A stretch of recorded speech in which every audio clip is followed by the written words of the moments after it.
اللہ کے نبی صلی اللہ علیہ وسلم کے صحابہ کرام جو کہ بہت کم تعداد میں تھے، ان کی تعداد 700 تھی اور دشمن کی تعداد 3000 تھی، لیکن اس کے باوجود صحابہ کرام رضوان اللہ تعالی عنہم اجمعین نے تقریباً یک طرفہ طور پر ہی کفار اور مشرکین کو شکست دے دی،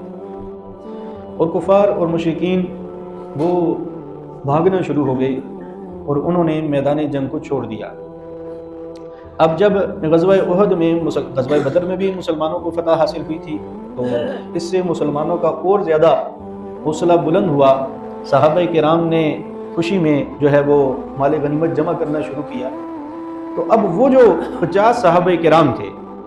جو درے کے اوپر تھے اللہ کے نبی صلی اللہ علیہ وسلم کے حکم کے مطابق، اور حضور نے ان کو ارشاد بھی فرمایا تھا کہ شکست ہو یا فتح، آپ لوگوں نے اس درے سے، اس پہاڑ سے نیچے نہیں آنا۔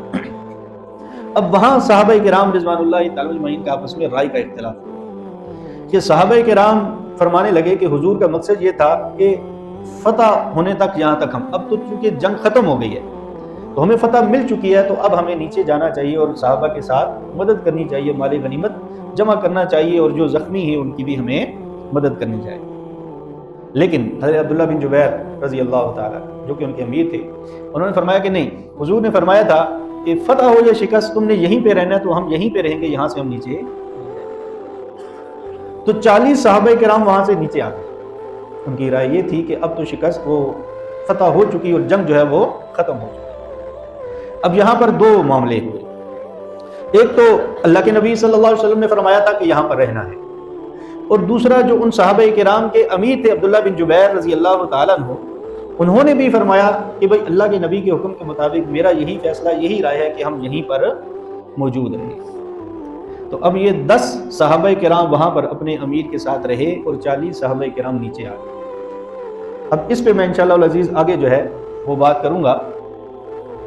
اب جب حضرت خالد بن ولید رضی اللہ تعالیٰ جو بھی مسلمان نہیں ہوئے، انہوں نے دیکھا کہ یہ جگہ خالی ہے اور اگر یہاں سے وار کیا جائے، یہاں سے حملہ کیا جائے تو ہم جو ہے مسلمانوں کو دوبارہ جو ہے وہ مشکلات میں ڈال سکتے ہیں۔ اب صورتحال یہ تھی کہ مسلمان اس طرف ہیں اور کفار اور مشرکین وہ بھاگ چکے ہیں، اور صحابہ کرام اپنا اسلحہ چھوڑ کر، اپنا وہ جنگی ایک جو مائنڈ سیٹ تھا اس کو ختم کر کے فتح حاصل کر چکے ہیں اور مال غنیمت جمع۔ اب اس دوران حضرت خالد بن ولید گھوم کر آئے اور وہ جو پہاڑی درہ تھا وہاں سے اپنے چند ساتھیوں کے ساتھ اترے۔ اب صحابہ کرام رضوان اللہ تعالی اجمعین نے نہ تلواریں ہاتھ میں اٹھائی ہوئی ہیں، نہ نیزے ہاتھ میں اٹھائے ہوئے ہیں، کوئی آرام کر رہا ہے، کوئی زخمیوں کو دیکھ رہا ہے، کوئی جو ہے مال غنیمت جمع کر رہا ہے۔ تو خالد بن ولید رضی اللہ تعالیٰ عنہ نے وہاں سے حملہ کر دیا۔ حضرت خالد بن ولید رضی اللہ تعالیٰ عنہ جو ایمان لائے اور اس کے بعد سیف اللہ بنے، اللہ کی تلوار بنے، اللہ جل شانہ نے ان کو جنگ کا خاص ملکہ عطا فرمایا۔ انہوں نے جنگ میں بہت سی ایسی تبدیلیاں لائیں، جیسے اس غزوہ احد میں دیکھ لیں کہ مسلمان اپنی طرف سے فتح حاصل کر چکے تھے اور مال غنیمت جمع کر رہے تھے، لیکن اس کے باوجود انہوں نے اس فتح کو دوبارہ مسلمانوں کو جو ہے اس فتح کو جو ہے وہ مشکلات میں اور پریشانیوں میں بدل دیا۔ اور یہ بات یاد رکھیں، غزوہ احد میں مسلمانوں کو شکست نہیں، کیونکہ پہلے بھی کفار اور مشرکین بھاگے اور دوسری مرتبہ بھی کفار اور مشرکین بھاگے۔ اب جب یہ اوپر سے دستہ آیا اور مسلمان اس طرح نہتے تھے اور اپنے اس مال غنیمت کے جمع کرنے میں مشغول تھے، زخمیوں کی مدد میں اور ان کی دیکھ بھال میں مصروف تھے، جب یکبارگی کے ساتھ یہ دستہ آیا اور اس نے حملہ کیا تو صحابہ کرام سنبھل نہ سکے۔ صحابہ کرام رضوان اللہ تعالیٰ اجمعین کو اب سمجھ نہیں آ رہی تھی کہ ہمارے لشکر میں کون ہے، دشمن کی طرف سے کون ہے۔ اور اس کا واضح ثبوت ملتا ہے کہ حضرت حذیفہ رضی اللہ تعالیٰ، حذیفہ بن یمان رضی اللہ تعالیٰ عنہ کے والد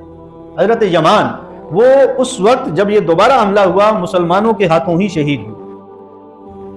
کیونکہ مسلمانوں کو معلوم نہیں تھا کہ یہ مشرکین کی طرف سے آئے ہیں یا ہمارے مسلمانوں کی طرف سے۔ اب جب یہ صورتحال ہوئی